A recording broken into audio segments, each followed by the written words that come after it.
Le test exact de Fisher est une alternative au test d'indépendance du Ki2 lorsque les données ne sont pas indépendantes ou lorsque les effectifs sont très réduits.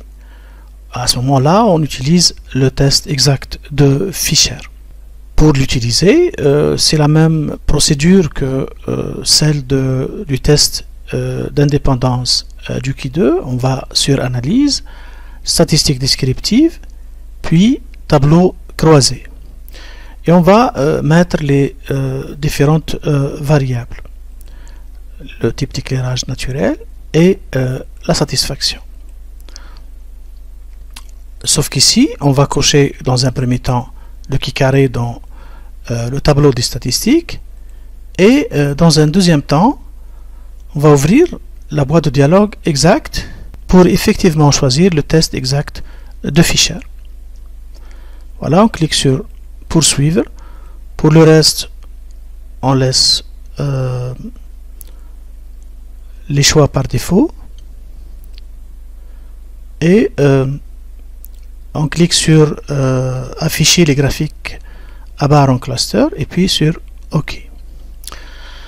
Les calculs sont là, donc après un récapitulatif de traitement des observations, on a un premier tableau croisé type d'éclairage naturel, satisfaction des élèves qui donne les différentes modalités, les différents choix. Et puis, le plus important, c'est le test du Ki carré. Et dans le test du Ki carré, on voit bien le test exact de Fisher. Le test exact de Fisher affiche, tout comme le Ki carré lui-même, une p-value très réduite de 0,00, bilatérale ou unilatérale, tout comme d'ailleurs le Ki carré de personnes. Ce qui nous permet de conclure en fait à l'association entre les variables sous étude.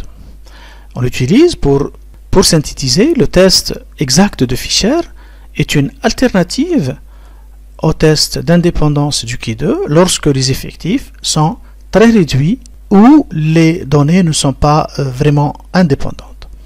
On peut visualiser le résultat dans le graphique à barre. Voilà.